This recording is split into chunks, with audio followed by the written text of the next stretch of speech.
A lot is going on in the world, and we've got two amazing guests. So I'm looking forward to hearing what they've got to say about certain things that are happening in the world as well, and particularly in their particular field of expertise and all along those lines. But definitely a lot's taking place. So let me just tell you a couple of things that are going on, and then we'll get to our amazing guest as well. Schumer looks like he's backing down on the fight against the GOP government funding bill as Democrats face reckoning over the Trump strategy. That's what CNN is reporting, as well as the BBC also. So definitely it looks like there could be some efforts to prevent a government shutdown. And I know a lot of folks will be glad to hear that, since a lot of times folks are not trying to hear about a government shutdown. And the Kremlin says Putin met with Trump envoy Steve Witkoff.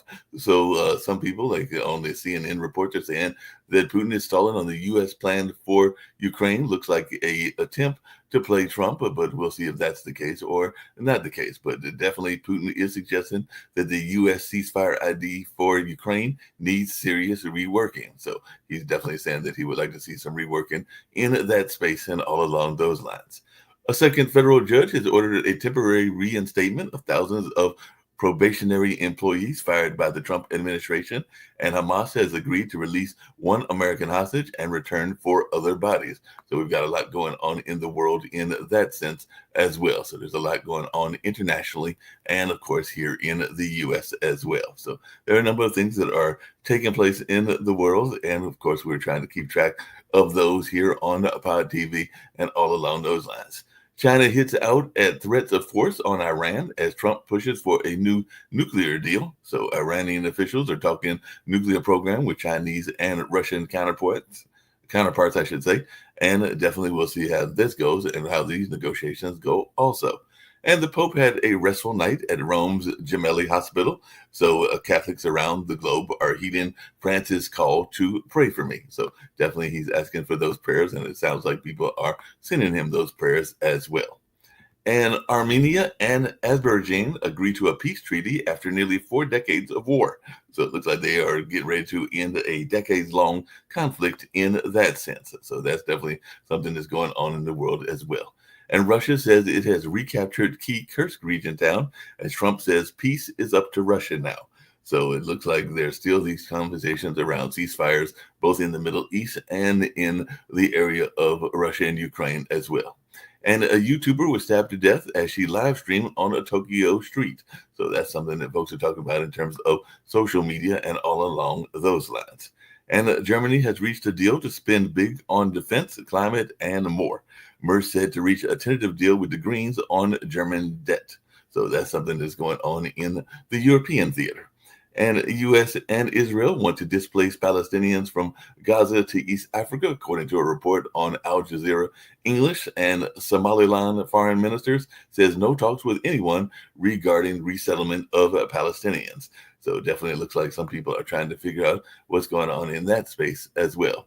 And Taiwan calls China a foreign hostile force and vows tough measures. So Taiwan's president seeks to bring back the military courts. So, like I said, there's just a lot going on in the world in general. Syria leader proclaims new history after signing constitutional declaration. So that's something that's going on in the Syrian theater over there in the Middle East as well. Let me get to a couple of U.S. stories, and then I'll get ready to bring in my guest, one that is into the safety, another that is into technology, and we'll talk about what they've got going on in their worlds as well. So definitely there's a lot going on, including a big March storm system that is threatening the U.S. with tornadoes, blizzards, and wildfire risk. I don't know about the rest of the world, and we'll find out how it is where my guests are, but here in Durham, North Carolina, where I'm based at, and where some of our fellow panelists that come on the show are also at, we've been enjoying good temperatures. I think it was around 82 degrees yesterday or something like that. So we've definitely been enjoying some fine spring-like weather, even though the calendar hasn't officially turned to spring, even though that's just around the corner and everything like that. But it's definitely been some spring-like weather, even though it might be a little bit overcast right now and everything like that. I got to double check that situation because I think I heard that there might be some raindrops coming this way in sometime this weekend. But we've also got a film festival at a cultural arts center that I work at, so I hope it does not too much raindrops, or if there are raindrops, that they are not the kind of raindrops that will deter people from coming to a film event. I can't call it a film festival. It's more like a film series and everything like that, even though it is part of a historical film festival. DH agents are searching two students' rooms at Columbia University, leaving the interim president heartbroken. So the feds searched two Columbia student residents, but made no arrest, the university says. The Department of Homeland Security agents searched those university residents and all along those lines. And Dr. Mehmet Oz, Trump's pick to lead Medicare and Medicaid, is getting his Senate hearings. So Dr. Oz is about to take over Medicare, and we'll see what folks have to say about that, because he's expected to face a Senate grilling on the Capitol Hill in a bid to run the Centers for Medicare and Medicaid. So definitely we'll see how this all plays out as well. And it looks like Mahmoud Kolal is suing to keep Columbia student protest records private. So definitely that's a case that's going on, as that particular individual was arrested doing or supporters of his were arrested doing a New York City rally after that ICE arrest that took place not that long ago. So definitely a lot's going on in the world. And of course, looks like Trump is asking Supreme Court to curb judges' power to block policies nationwide in terms of birthright citizenship and all along those lines. So definitely we've got a lot going on, including Colorado and 20 other states suing the Trump administration over the illegal dismantling of what they're saying is the dismantling of the education department. So we'll see how this all plays out, as well as the education department apparently was cut in half. And the late night talk show host took shots at Trump's liquor tariff threat.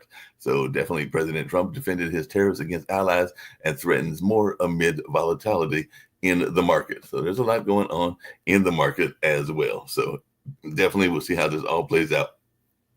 And North Carolina GOP town hall gets rowdy as attendees hurl scathing questions on Trump. A man who identifies himself as a veteran was escorted out of the GOP representatives' town hall after some shouting going on and all along those lines. So it sounds like things were definitely contentious at that particular event. So definitely that's what's going on.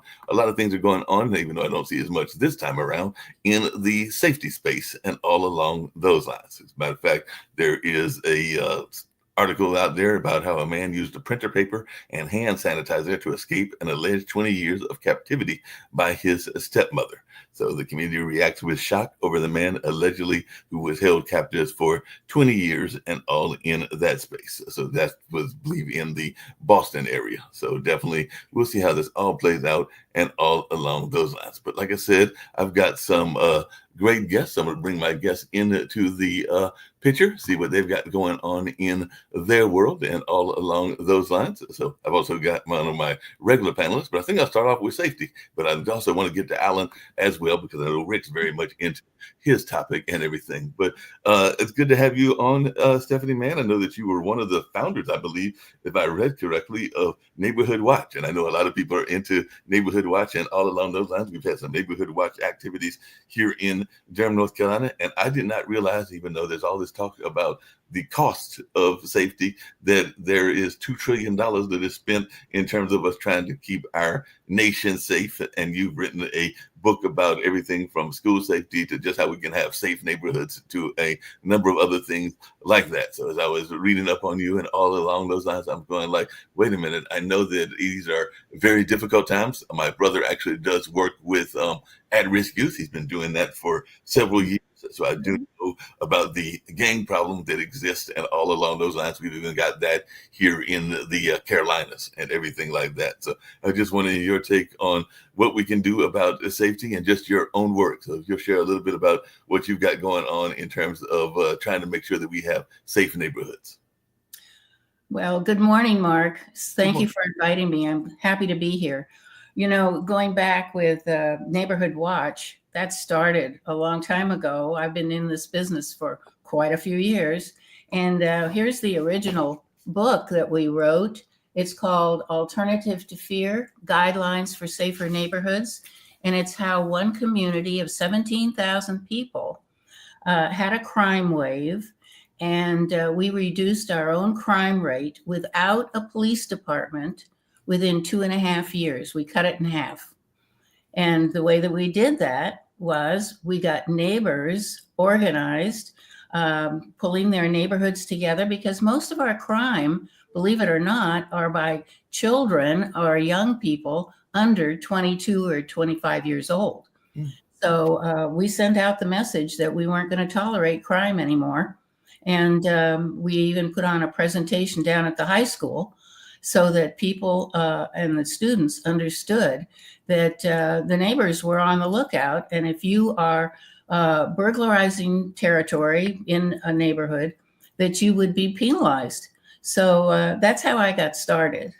It sounds amazing how you got started in that sense. We've got one of our founders of the network, Kimberly Calhoun, is with us as well. Like I said, I do want to get to Alan and what he's got to say about technology as well, because I know both Jotovia and Rick were talking about that yesterday and everything. You know, there's been a idea that safety became even more of a concern when we were in the midst of the pandemic. And of course, there's some people that are thinking that there's been this notion of division in our country and everything like that, whether it's on racial lines or gender lines or a number of other things. So I just wanted your take as to how dangerous of a society do we live in now, and have things gotten worse? Because I do know that during the pandemic, I had even heard that there was an increase in violence against the women and violence just in general and everything like that. So how much do our cultural situations and situations that are out of our controls play into the safety conversation?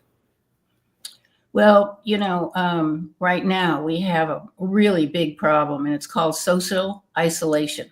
Mm-hmm. And our children are paying a very high price. And it is basically, it started, well, it's been going on a long time, but it was enhanced by the fact that we had COVID and children were not allowed to leave their home, and they had to go to school on the computer. And a lot of people went from work back into the home. And this social isolation has created a huge problem, because we need contact with not only our neighbors, but our friends. It keeps us all from getting crazy. Social isolation is a huge problem, and we need to address it and get out and know the neighbors, get our kids involved in sports and other activities, and get them back into the school chairs if they're not there now. So a lot of children have dropped out of school. They're not attending. And this is a huge problem for our country and probably other countries around the world, because it's not good to have social isolation. Yeah, that makes sense and everything. Like I said, I'm going to bring in Alan, and Alan's got some thoughts around technology as well and all on those lines. You mentioned, or I mentioned earlier, about the gang situation, and there has been apparently in some people, speaking of isolation, that want to have a sense of belonging. I think that's why some people wind up joining gangs and things along those lines. So I just wondering, are we seeing an uptick in gangs both in the U.S. and around the world? And how does that play in our safety concerns and all along those lines? That's a huge problem, because when neighbors are not connected and they're living in fear, they do exactly the wrong thing. They back off, lock up their house, and kind of peek out the window and hope all will go well. They do absolutely what they shouldn't be doing. What they need to do is connect with the other neighbors, because if you just back off, that allows the bad guys to take over, whether it's the drug dealers or sex trafficking is also a huge problem today.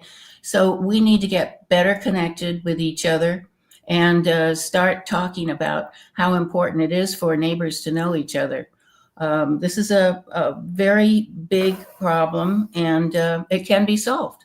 Yeah, just really quickly, because you mentioned that, and I know that it has been a concern of a lot of other people as well. Why are we seeing the uptick in sex trafficking? I know that even Kimberly, who's one of our founders, has mentioned this notion of there being an uptick in human trafficking in that way and everything. So why do you think that uptick is taking place, and how is that impacting the safety concerns?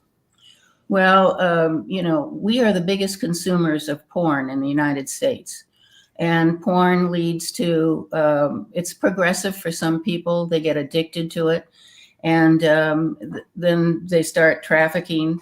I worked with Armand King, and he was a former pimp in the inner city. And he was 16 years old. He didn't see any other future for himself or how to make money. So he started pimping out younger girls. I mean, we have a big problem of social isolation here. And when you have young men that think their only possibility for the future is to pimp out young girls or, getting kids involved, it's a fast way to make money, and it's very destructive to a society. So the good people in our communities need to get together. They need to talk about what some of the problems are in their own neighborhoods. I mean, it could be one neighbor could have a problem with a pothole that's blowing up tires, or a pimp down the street, or a prostitute on the corner. And let me give you a little illustration of how people can stop this.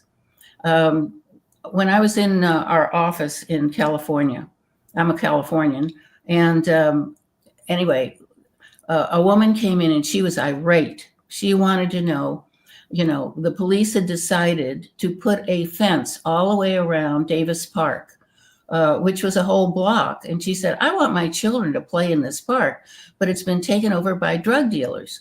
That's crazy that they're just going to put a fence around it to keep the drug dealers out.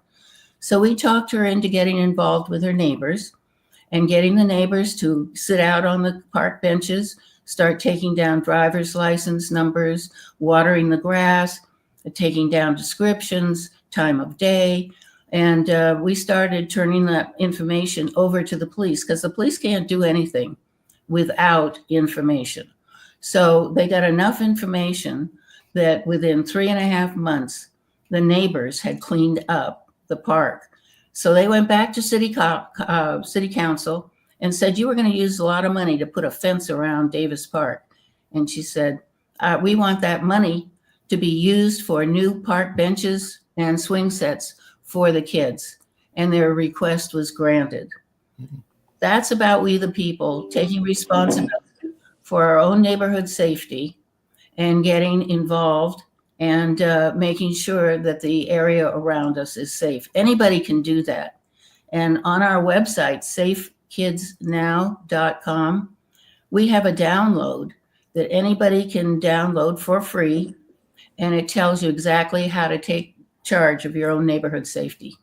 Sounds good. I know that probably Rick will be joining us, and Kim might have questions, but I want to bring in Alan, who's our other guest for today and everything. And he's been dealing with a lot around technology and things like that. And if I understand it correctly, in the research he's been doing, he's found out that some people are more afraid of technology than they need to be. And I don't want to put words into his mouth and all along those lines, but it does sound like there's this notion that we can have technology and not necessarily be afraid that it's going to take all of our jobs, which I know is a main concern of many people and everything. But Alan, I'll let you speak for yourself. I don't like to speak for my guests and everything like that. So what is your take on what's going on in technology, and are we overly afraid of technology? Well, I don't. I would flip that over. I would say we're overly in love with technology, that we look to technology for solutions to everything. I mean, just for one illustration, the internet. Okay, when the internet kind of burst onto the scene 25 years ago, now we're going to connect to the whole world, and kind of you can have conversations with anybody around the world. But what's happened, especially in the last 15 years, is that the internet has created more tribalism, more social isolation, because the internet, unlike face-to-face conversation, the internet is a very restricted channel, okay, that you can send text messages, but body language, tone of voice, physical proximity, all that is not available. And really, social relationships are built on many different modes of communication. Okay, that if our only mode of communication is our cell phone, then we are isolated. Mm-hmm. And I think Stephanie's points about social isolation are very germane today.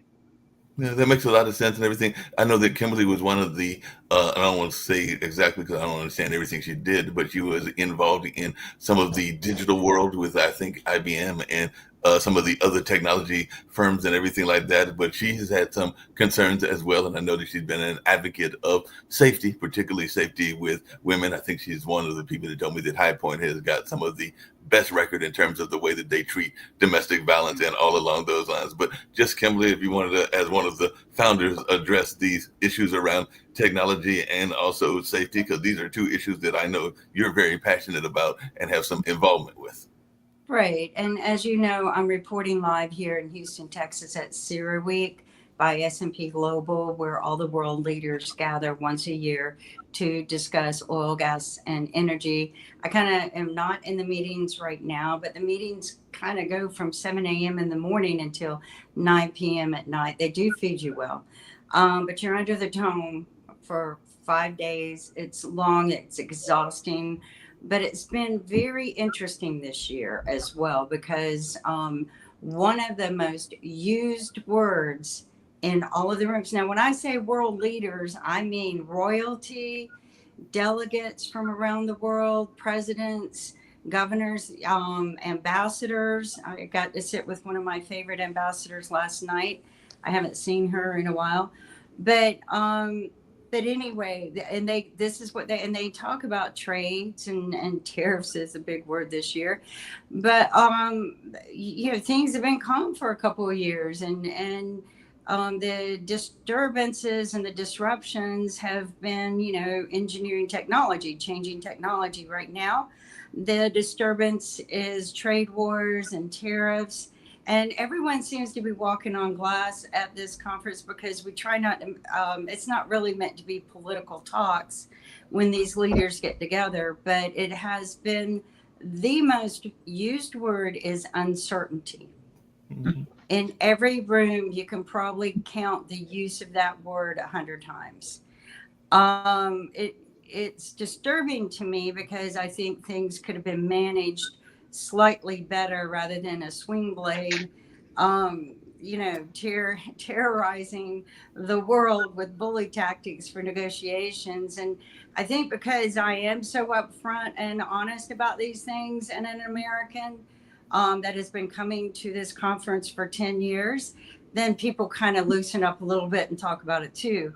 But because they're afraid. I'm not afraid. They're disturbed about what's going on and concerned. Many leaders are not interested in doing trade with us anymore. They're just like, no, this isn't. And so that's concerning to me. But what you're talking about, cybersecurity, that was the big topic last night at dinner. That's what the conversation on the stage was security, cybersecurity. And to add to what our guest here was talking about, when we introduced broadband technology back in 1993, I was one of the lead engineers for the first fiber backbone, in North Carolina. So, and we designed and engineered the technology for medical education and things like that. We transferred the first MRI across it in real time. And this was in 93. Of course, you guys didn't get to use or play with it until probably 2 or 3 years ago. But because it was all on fiber. But, we heard the senators go, oh my God, this is great. Doctors are like, this is going to save lives, education. We were improving education. In fact, students who were making, D and Fs were actually, their grades were going up. Some even making A's because they liked being on the teleprompt. But what happened is the government here in the United States said, oh, we don't need to be first in this kind of technology. It's too expensive. So they shut down the projects. And do you know what paid for broadband and high bandwidth? It was porn and gamings. If it wasn't for porn and gaming, the broadband would have never grown and become what it was for you in the last 20 years. And now, it's available because everyone wants to invest in it. But those were the two things that paid for that. Yes, we are socially divided.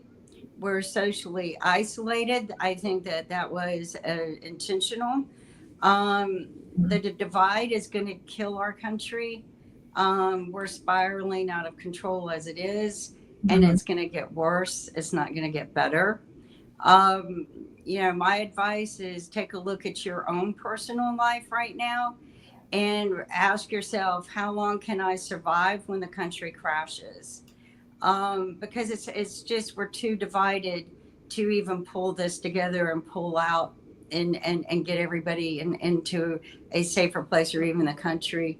All of our promises that Trump made, some of them, actually, he kind of kept. He got rid of all of the jobs that the immigrants were taking from you, the fear that he kept spreading, because he fired millions of middle-class people. That's going to cut our circulation. But hey, they got jobs where he fired the immigrants. And a lot of people don't know this, but the hottest commodity, the hottest item that's coming up for any investment is copper. And Canada is ahead of us in mining for copper. They've invested in their country very well. They're one of the top 4 producers of gas and oil in the world. And they are also a big producer of lithium, one of the largest. They partner with other countries on this. And now copper and lithium and copper, the production of that was all for Elon's companies. AI and next gen technology is going to require a lot of copper. So I feel like, Trump has freed up a lot of people to go work in copper mines. And in my opinion, that's probably why we closed the national parks down, is so that because they're very, very rich and untapped for their minerals. So, Trump has opened up a lot of new jobs. Elon needs a lot of copper, and he needs a lot of lithium, and we'll probably have a lot of mining positions for that. But what I also want to state is that Trump wants to drill, but the message in CERAWeek with all of the world leaders is build, build, build. Okay. Building makes a lot of sense.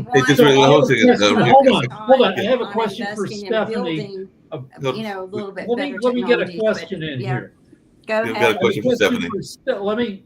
About the shape of sex trafficking. Certainly we're in an avalanche of porn. When I was a kid 50 years ago, there were tons of street prostitutes. Sunset Boulevard, Santa Monica Boulevard, Midtown Manhattan. I assume, on the street in big cities, every place. I'm under the impression that it's all moved inside, that it's done via the internet and social media. It used to be Craigslist. Now it might be OnlyFans. So Bitcoin. Hold on. Let me finish my question. So, okay. But you're saying there's still pimps, and then you see estimates from like right-wing conspiracy theorists that there are 200,000 underage kidnapped sex workers in America, which I have a hard time believing. What is the true shape of pimping and sex, of slavery in America? It's on the incline right now, so it's going to grow, because you're going to have so many people who are desperate for food and are hungry and starving, and kids that are left at home while parents try to slave and work. You're going to see that grow even bigger, because those kids are going to go out and they're going to be, oh, you're offering me, $7 an hour. Kim, just really, work for you. And then that's how they lure. That's how they create and lure their sex society. Yeah, we want to hear from Stephanie. That's how that's done. So it's going to be on the incline. And here in Houston is the highest rate of sex trafficking. I work with one of the anti-sex trafficking officers here, as well as the constable.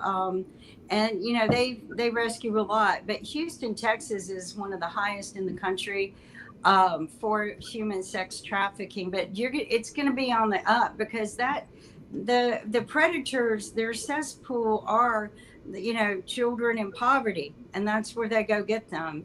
And we're going to see a high rise in poverty in the near future because Let's of all hear the from middle class Stephanie. jobs that Kim, have been cut. Kim. So you're going to see a rise. Yeah, Kim, we Absolutely. want to hear from Stephanie because Stephanie is our main guest. I know you're one of the founders and everything, but let's hear from Stephanie as well. So Yeah, Stephanie, and I'm what going are to your have to leave here in a minute, but I got a minute, and then I gotta leave and go back into the conference.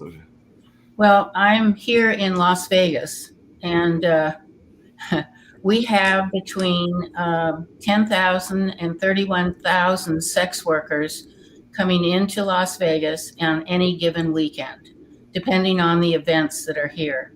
It's a huge problem, and I'm working with 7 different organizations that are fighting this problem and trying to get girls out of the sex trafficking business, which is very difficult. Once they get in it, it's much harder. They're dependent, and these are children that a lot of times have no education. I have on my website some interviews with women that have been sex trafficked and how they have been brutalized. They have been brutalized, and it's a terrible problem. But this is one of the reasons I am advocating for getting neighborhoods better organized, because every single child, every single pimp, every single problem gang member is living in somebody's neighborhood. When you get people connected in these neighborhoods, they begin to see what's going on, and they begin to. Let me give you an example. We have children that need attention in our neighborhoods. 2 little boys were running crazy, 7 and 9 years old, and these little boys were stealing out of garages and knocking over, pulling up flowers, just creating a lot of havoc in the neighborhood. And as a result of that, one man said in a neighborhood meeting, this is why neighborhood meetings are so important. When you get people together, they start talking about what they see. And they saw these boys doing this, stealing out of garages and so forth. And one man said, I told that mother to get that child under control. And then another one said, I called the police and nothing happened. Well, they came up with their own solution. And that's what I really want to push here. People in their own neighborhoods see us, they come up with their own solutions. And their solution was to send tactful neighbors to the home of the mother and say, we want to help you. We do not want to, penalize you, or how can we help? And as a result of that, the mother burst into tears and said her husband had been incarcerated and that the boys were very upset. Well, the neighbors took those boys under their wing and took them on their outings and so forth. Well, as a result of that, 10 years later, I ran into her. I've been doing this business a long time. And I asked her, how are the boys doing? And she said, well, they're doing wonderful. One is in junior college and the other is graduating in high school. And she said, I could not have done it without my neighbors. I have heard that story in different forms on all kinds of things where neighbors have solved their own problems. And unless we get back to stronger neighborhood communication, and I also advocate for neighborhood safety experts, people that look like the neighborhood, speak the language of the neighborhood, go back and help people get organized. Because when there's a lot of fear and anger, fear of police, and there's a lot of that too, as we all should know about that, people get isolated and so forth. So having these neighborhood safety experts, they can go and help. They should be paid and hired and go back and help these neighborhoods get organized. Is your website Safe Kids Now, or what's the name of your website? You're correct. Safe Kids Now. SAFE kidsnow.com. Yeah, it says Kids Now and everything. Hey, Alan, just really quickly, one of the other things, because actually, ironically, on World Politics yesterday, they were talking about it a lot, and it comes down to safety as well and everything. But a lot of people have become, and you kind of alluded to it, enamored by the internet. There's things like ChatGPT and some of its counterparts that a lot of people are overly dependent on. I know that at the cultural center that I mentioned that I work at, there was a opera, and the one of my tech guys created a backdrop using ChatGPT. So that was a positive use of ChatGPT and everything. But there's a lot of students. I don't live that far from Duke University, and there are a lot of students that are probably literally doing their exams off of ChatGPT, and hopefully not. Well, I'm thinking some of them are getting away with it because they're probably very effective in everything, and they are probably basically plagiarizing information and all along those lines. I don't know that teachers are all that good, including college professors, at catching that kind of plagiarism. So I just wondering your take on this notion of technology maybe being a problem within the safety conversation as well, because like I said, I'm not that far from Duke. UNC isn't that far from me either, or some of our other colleges like Shaw and North Carolina Central University. And I'm pretty much sure that a lot of these students are using those kind of technology formats. Can you rephrase your question, please? Oh, no problem. How concerned are you about the use of technology like ChatGPT? I'll just put it that way. Well, the point that I make in my book is that technology is not just tools. It's also kind of defines our identity, totems, and defines the way of life, totalities. Okay. And if we let ourselves be sucked into this technological universe, uses that word carefully, this technological universe, without adequate education, without adequate preparation, then we become slaves of the technology. Ralph Waldo Emerson many years ago said, and this is a direct quote, "Things are in the saddle and ride mankind." And 150 years later, we see this all around us, that things, technologies are in the saddle and driving our lives. Things are in the saddle and drive mankind. And one thing I would like to kind of accomplish is to kind of end our love affair with technology, okay?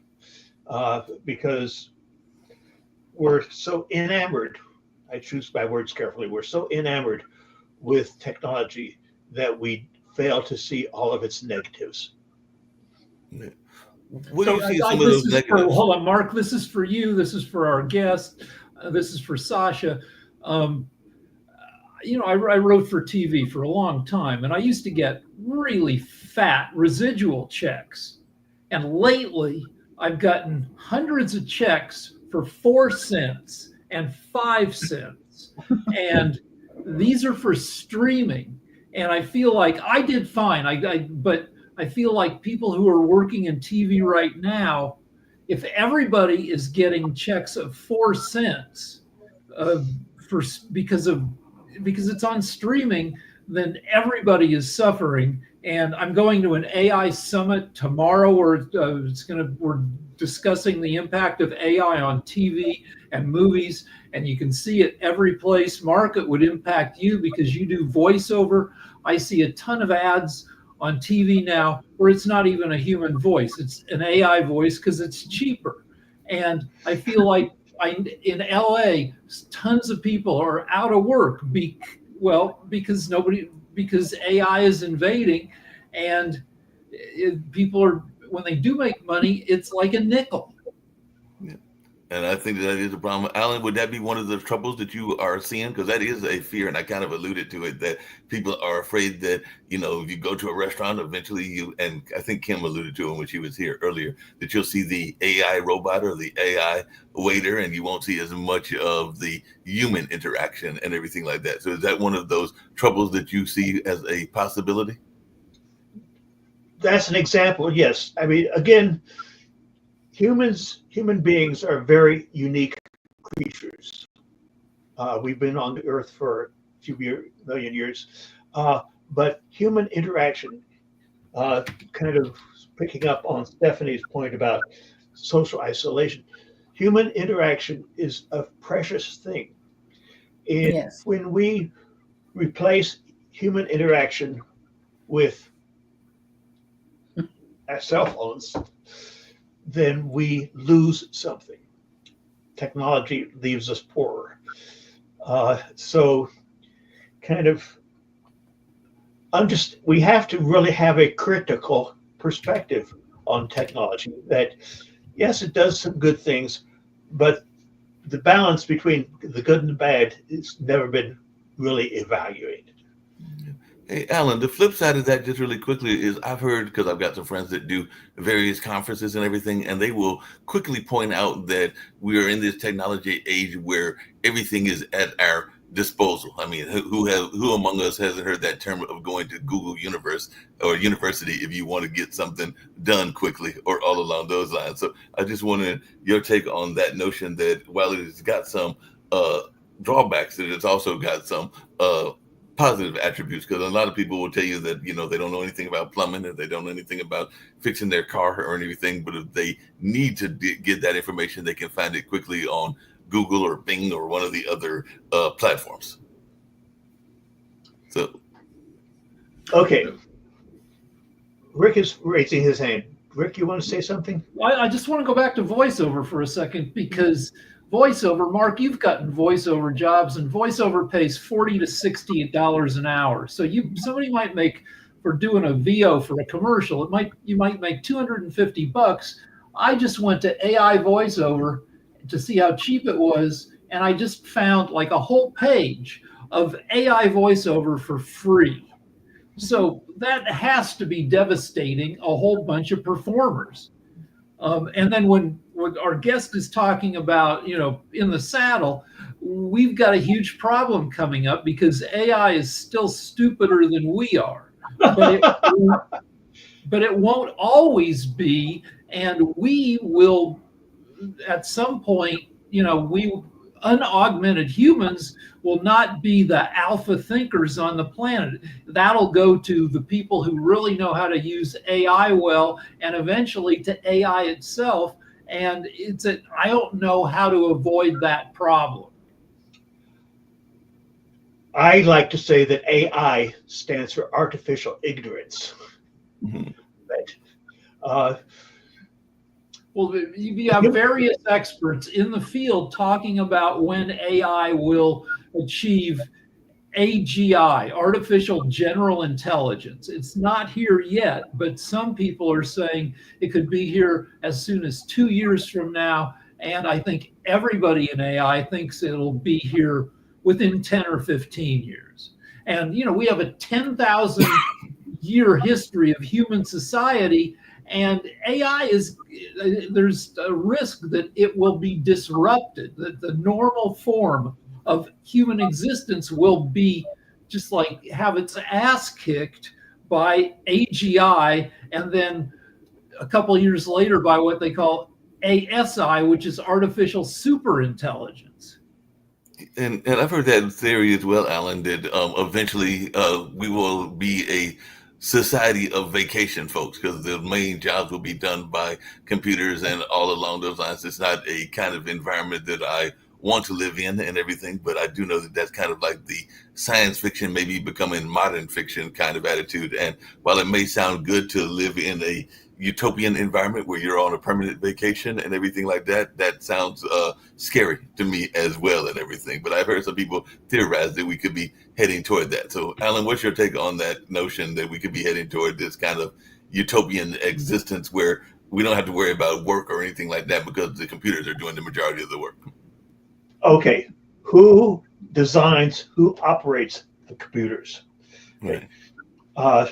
The one thing that technology does is it increases the inequalities within our society. Okay, and if most of us kind of are on vacation, then a small but very, very powerful elite is running the show. Okay. Computers are not going to replace the whole society. Somebody has to design, build, program the computers. Okay, and kind of figure out how we're going to use it. And one thing that technology does is it increases the inequality within society. And now with AI and AGI, this is on steroids. Uh, that really technology has the potential to fracture our society. Yeah.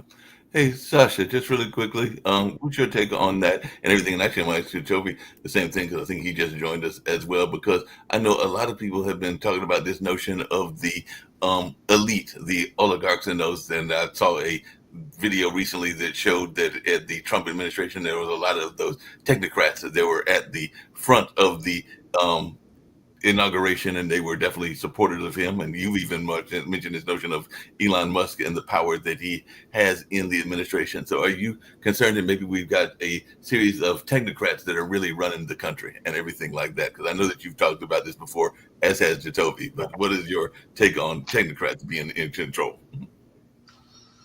I think you already answered your own question.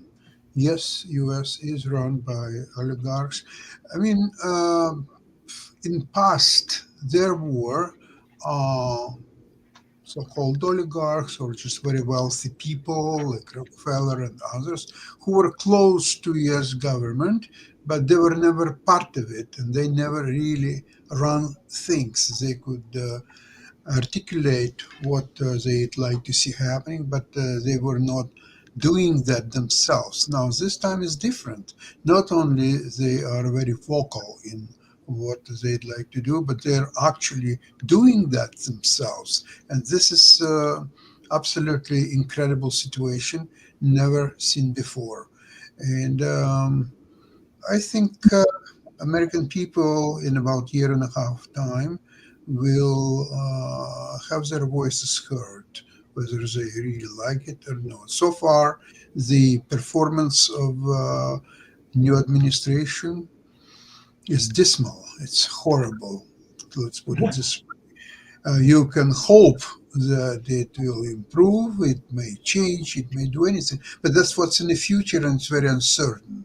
What's happening right now, the inflation is rising, and everything what Trump was campaigning on, it's just going all the way down the drain, and the damage so far has been done very substantial. I wouldn't say that it's irreparable. It's still there's a time to turn it around, but there is no political will to do so. So let's just hope and wait. Meantime, whenever you have pop-ups in a stock market, sell, sell, and sell. And the only thing we can buy is gold and silver, nothing else.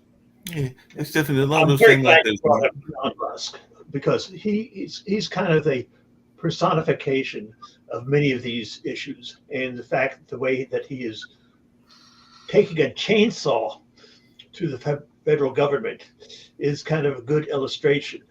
Uh, I have a picture of him. He he characterizes himself as the chief twit. I'm not making that up. His words, chief twit. And this book of him, his first day at the office is carrying a kitchen sink. That's a good metaphor for what he's doing to everything around him. And kind of Elon Musk, yeah, he's the richest person in the world, and he's doing more damage to our country than anybody else. Actually, he's doing a lot of damage to himself. Look at what's happening to Tesla. Tesla is the most hated car in the world.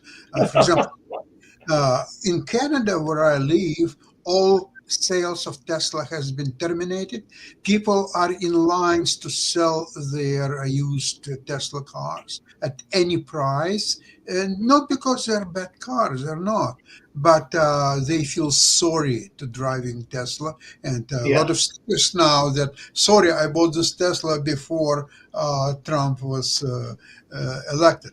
So this is what's happened. The stock price is nosediving, and there is no end to it, and Tesla is suffering It's a dismal sale all over the world. There is no country that sales of Tesla is on the upward movement. It's everywhere downward, and the worst is just yet to come.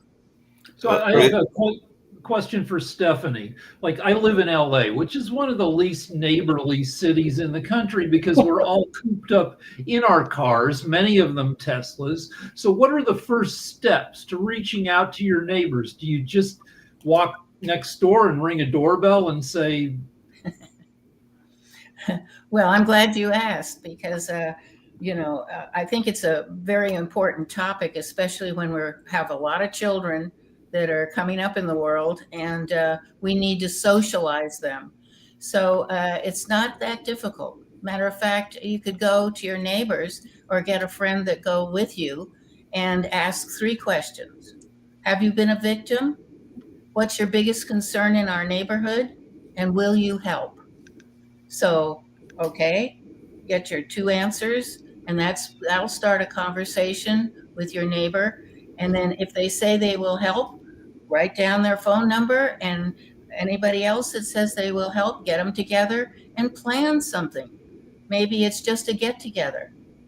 Maybe it's a block party. Maybe it's an outing for the kids, but get together with those 2 or 3 or 4 neighbors and actually put a plan in place.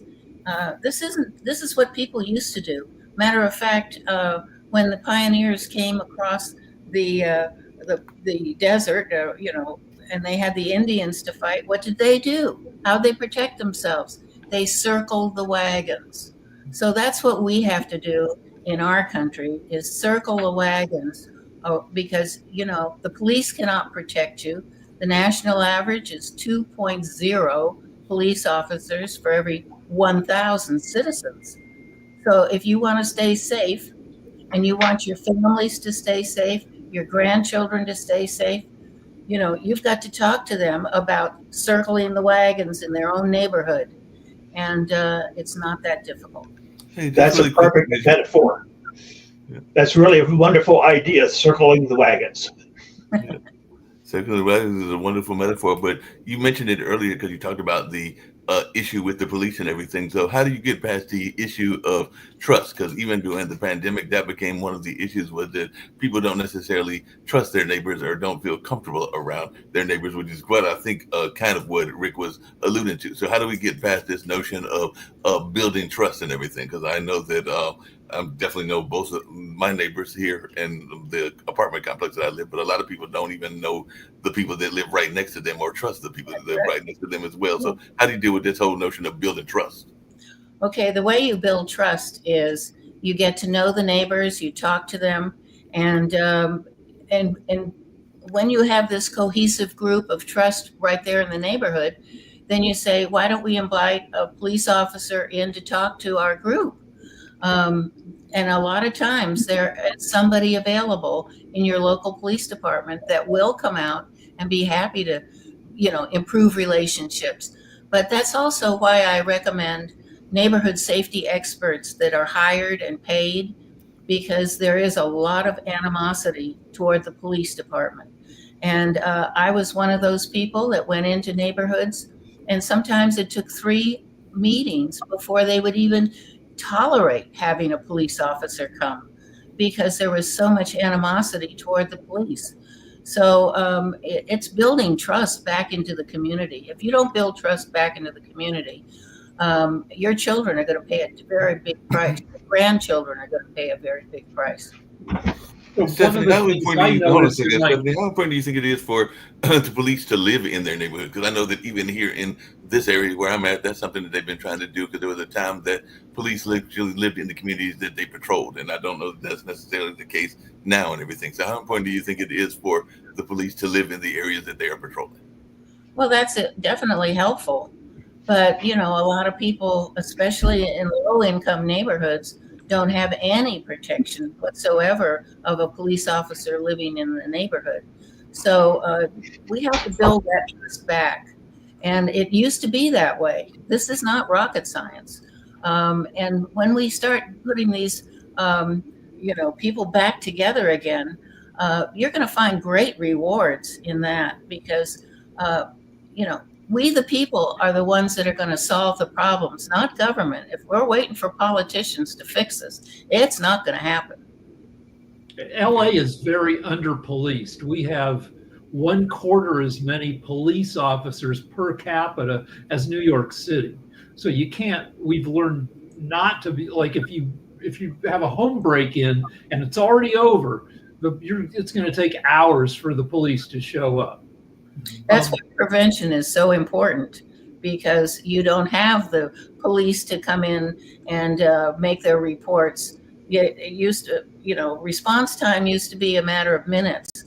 Now it can be an hour and a half. If that, we don't know, because, there aren't that many police officers. So that prevention is critical. We're not a preventative society, and we need to be. So one thing I've noticed in my own life, and it's not that we don't trust our neighbors, it's that we're so flooded with other forms of entertainment that we just sit home with, we've got, my wife and I just watch streaming TV for hours a day. We've got all this great entertainment. And compared to that, our neighbors are boring. I remember growing up, and I was bored a lot, but there was no place to go to be not bored. So we would hang out with our neighbors and be bored together. Well, go ahead. Just really quickly and everything, because we're wrapping up on the World Edition. We've got the Ukraine-Russia show that Sasha hosts coming up very shortly and everything. But I wanted to give both of my esteemed guests a chance to tell about their books and how they can be contacted. I think we've got a lot of good information on this particular show, and I appreciate both of you for being on, and hopefully we can get you back on in the near future to expand on this conversation and everything. But I do appreciate both you, Stephanie, and you, Alan, being on. So Stephanie, if you will tell folks how you can be reached and contacted, and any other words of advice that you haven't shared and everything, and the same with Alan. Well, I want to thank you, Mark, for inviting me. It's been great to talk to you all about very important topic, which is neighborhood involvement. But also, this is my book on empowerment parenting, which is how to raise resilient children who become happy, self-reliant adults. We don't have to have bored kids. They can learn a lot about how to empower themselves. And as a matter of fact, this book has been translated into Chinese for children in Taiwan, China.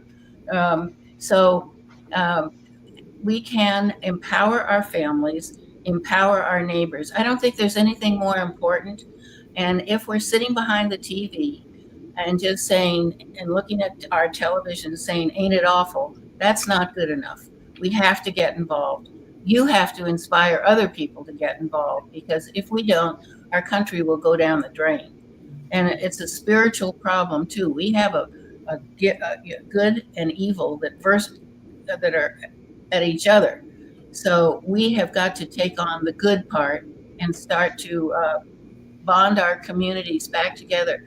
Talk to your police departments, talk to your groups, go out and talk to them about neighborhood involvement, how important it is. And if you need any more information, just contact me at safekidsnow.com. Sounds good. Alan, if you'll share about how you can be contacted. I know you've done this work with your business partner and everything along those lines. So if you can share a little bit about your work, and I think you have a book as well. So if you can share a little bit about what you've got going on and all along those lines. This is the book, and you can get it from Amazon. And you can contact me at my email, a.batteau@wayne.edu. I'm an emeritus professor at Wayne State University, and I will look forward to hearing from everybody. I'm pretty good at responding to email, and I welcome it.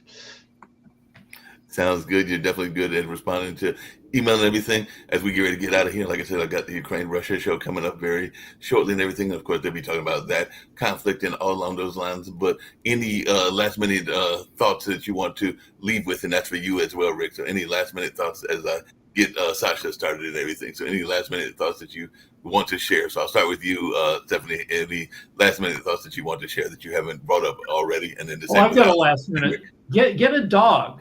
So dogs will scare away, some prowlers, and you have to walk the dog. And when you walk the dog, you meet your neighbors. That's a good point. Yes, I like that. Sounds like a good plan and everything. Anything else you want to add, Stephanie? Well, I just want to say that, when it comes to neighborhood involvement, we all need to be involved. And I just love this opportunity to share these ideas with you. And I hope you will share them with others, with your family members, and ask your children or grandchildren what's going on in their neighborhood and start that conversation, because it's very important for them and for their children, for your children, to be connected.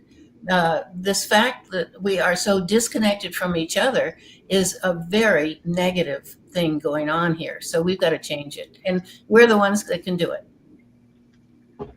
And I would just add, Alan? In our book, we talk about conviviality, kind of how we create connections. And this is something we're losing. Okay? We're losing connections. And so we need to really put emphasis on connecting or reconnecting. Thank you, Alan. You're right.